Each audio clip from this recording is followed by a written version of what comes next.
The Texas sun beat down on San Felipe's town square as if the heavens themselves sought to punish the earth.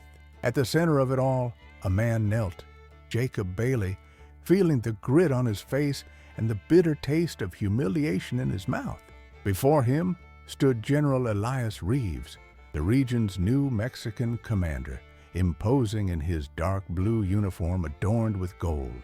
The general looked at Jacob not as a man, but as an insect, an obstacle to be crushed beneath the polished boot of his power.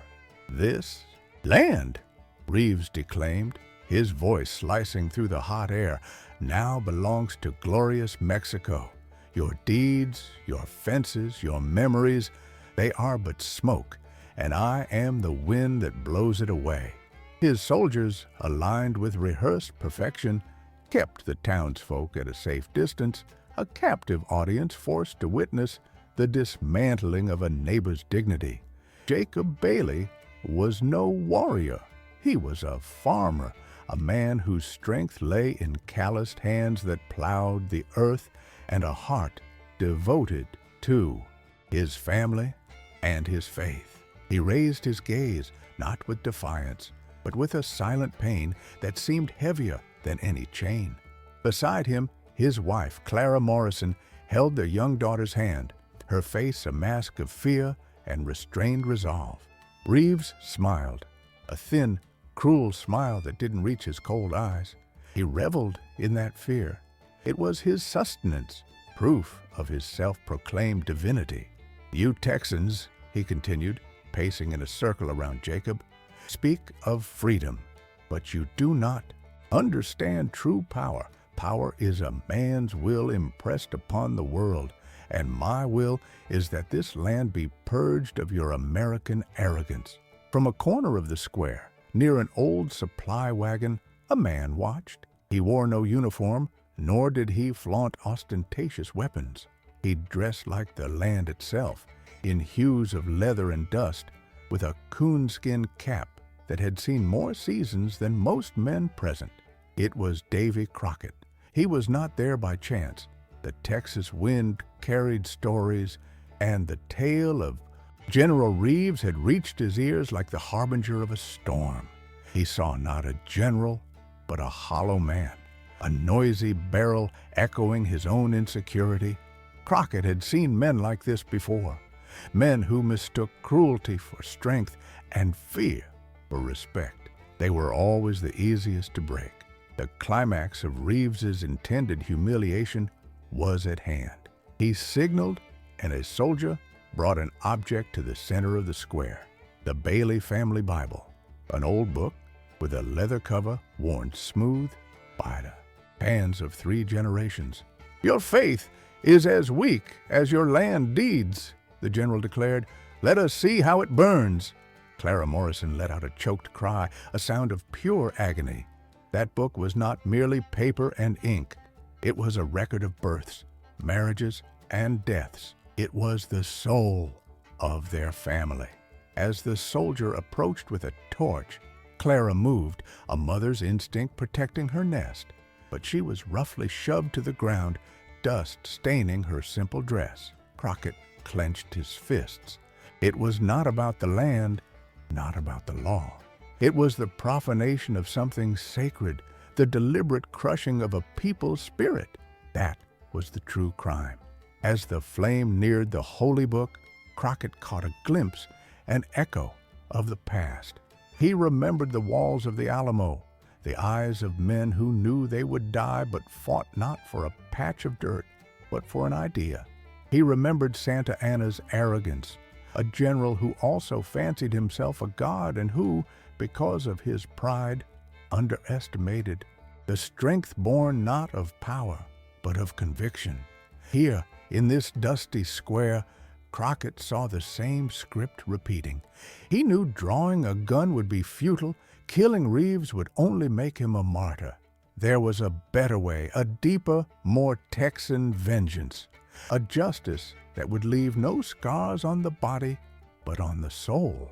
The general laughed, feeling the power of a god over mortals. He did not see the man in the coonskin cap fade into the shadows, nor did he realize his judgment had not ended. In fact, for Davy Crockett, it had only just begun. Jacob Bailey's farm, once a place of labor and prayer, transformed into General Elias Reeves's personal palace. The scent of hay and damp earth was replaced by the aroma of expensive wine and imported cigars. Reeves settled into the main house, turning the humble home into his headquarters and ballroom. Jacob was thrown into his own barn, now a makeshift prison, where he could hear the laughter and music that mocked his misfortune. Every night, the general would gather his officers and a few terrified settlers for forced dinners where he was the main attraction. He'd spin tales of his military exploits, each grander and more improbable than the last. He spoke of how he single-handedly had turned the tide of impossible battles, how his strategic genius was a divine gift, how destiny itself bowed to his will. His men applauded out of obligation, the Texans out of fear. Clara Morrison and her daughter were forced to serve at these dinners. It was Reeves's way of prolonging the humiliation, of showing everyone that he not only conquered land, but also the spirit of its inhabitants. He watched her with sadistic pleasure, expecting to see tears, despair. But Clara served with a silent dignity that enraged him. There was a strength in her that his boots could not crush. She listened to his stories, memorizing every detail, every contradiction, every inflated lie. Meanwhile, Davy Crockett was not idle. He moved through the town not as a legend, but as a ghost, a listener. He sat in the taverns, talked to the old-timers, the merchants, even the low-ranking Mexican soldiers weary of their commander's arrogance. He didn't speak of revolution or guns. He asked questions. He told simple stories of the hunt, of frontier survival, tales of ordinary men facing real dangers with real courage. And subtly, he gathered intelligence. On a cold night, as Reeves's revelry echoed across the farm, Crockett met Clara by the well. The darkness gave them a cloak of safety. "He lies," she whispered, her voice steady. "He speaks of a battle at Zacatenco, says he led the charge that broke the enemy lines.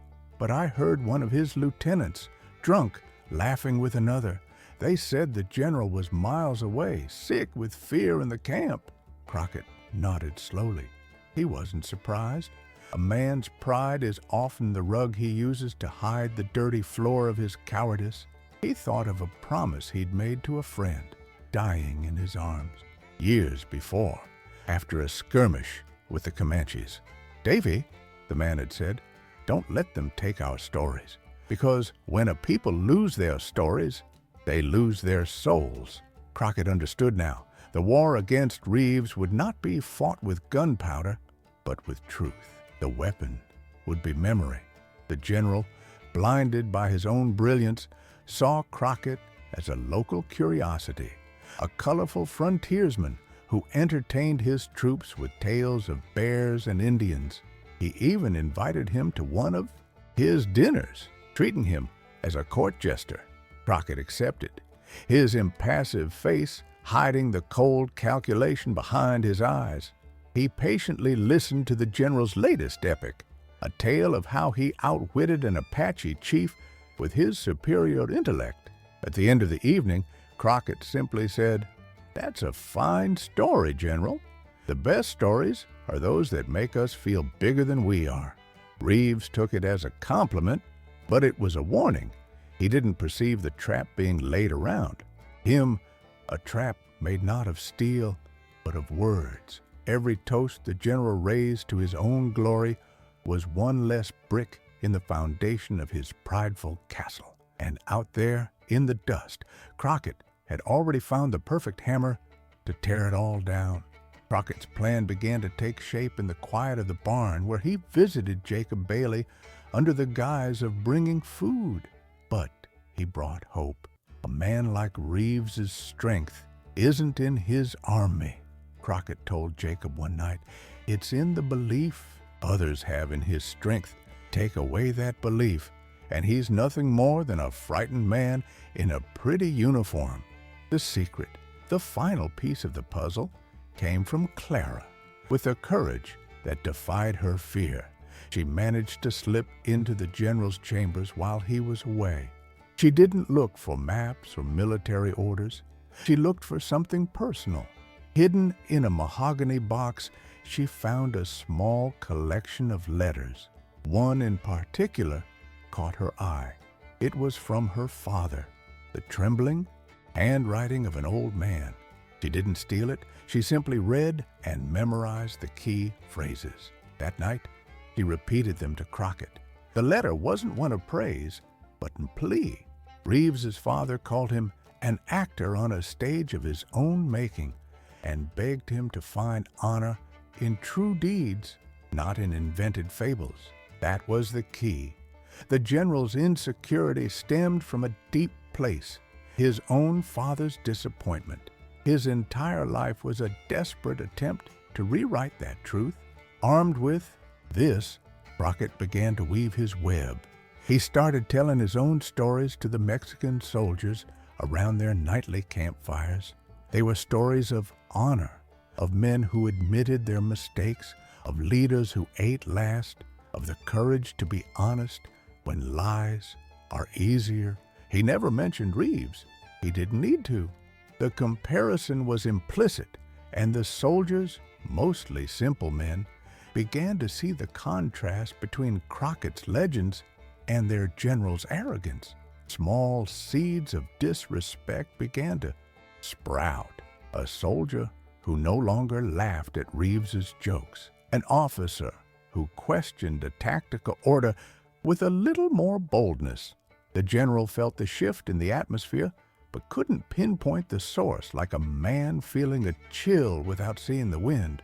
Crockett's small victory came when Reeves organized a shooting competition to demonstrate the superiority of Mexican marksmanship. He challenged any man, soldier, or settler to outdo him. No one dared, until Crockett calmly stepped forward. He didn't take the offered rifle.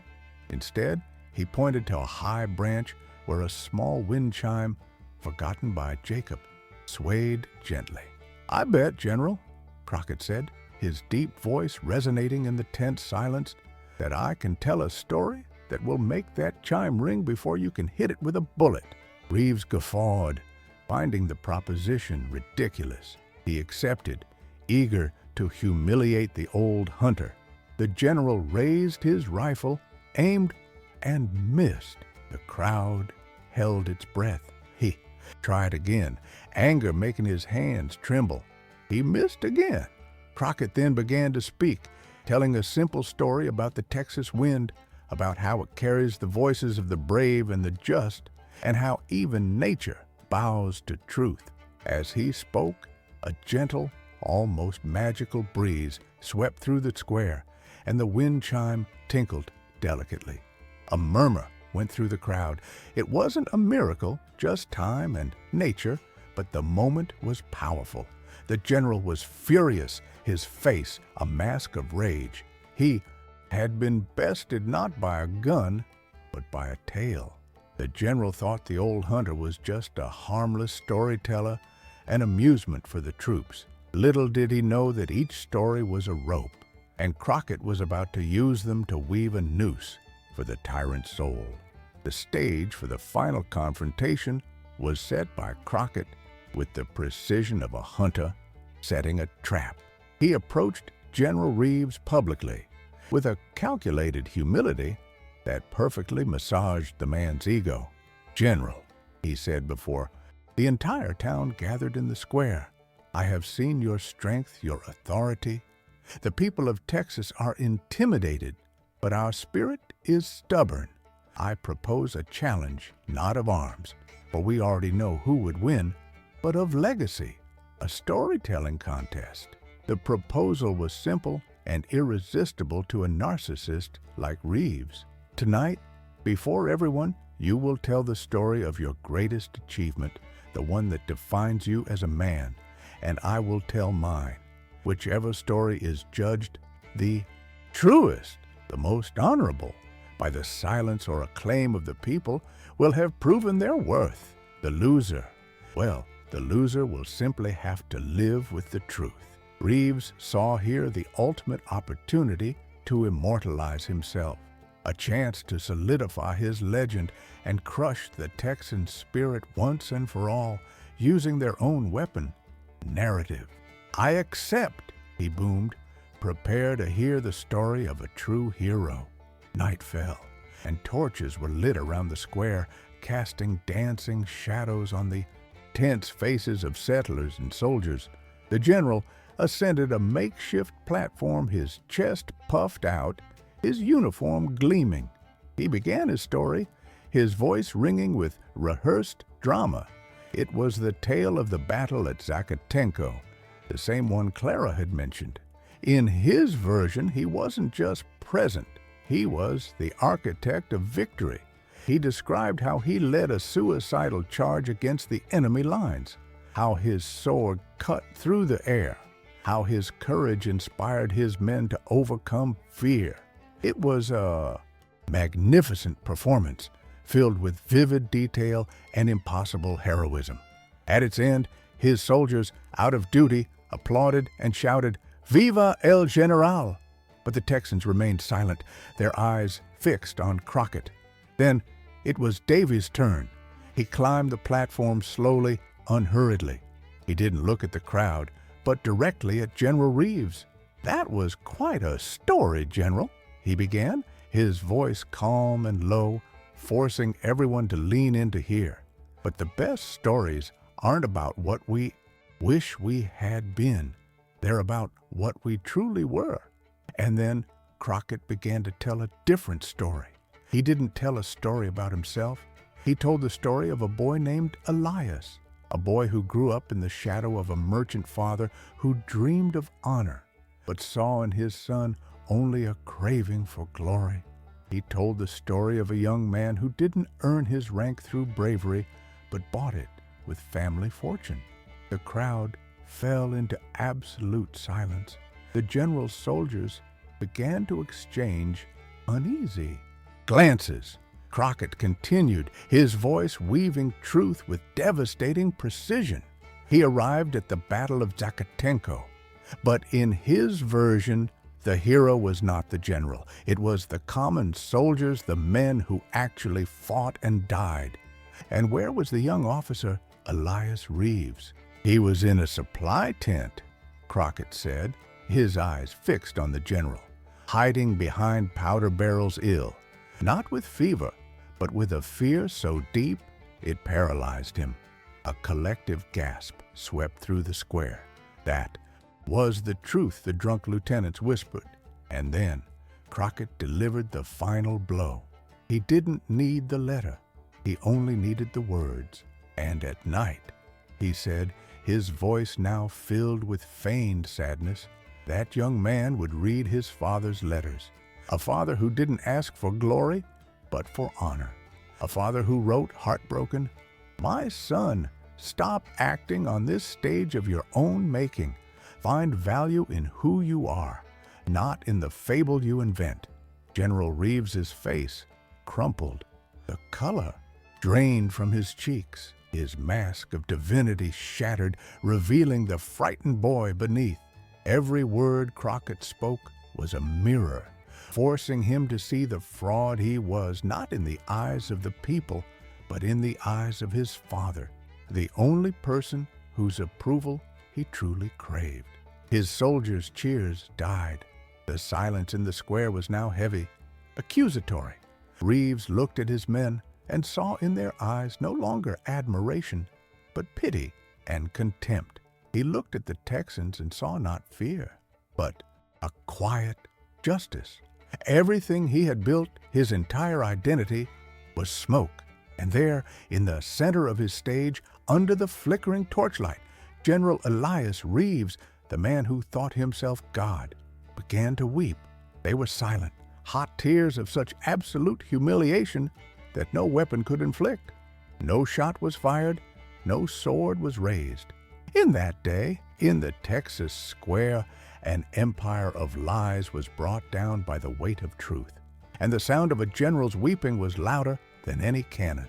The next morning, there were no orders, no speeches, no threats. The Mexican army simply packed up and left. The retreat was silent, disheveled, like that of an army that had lost not a battle, but its soul.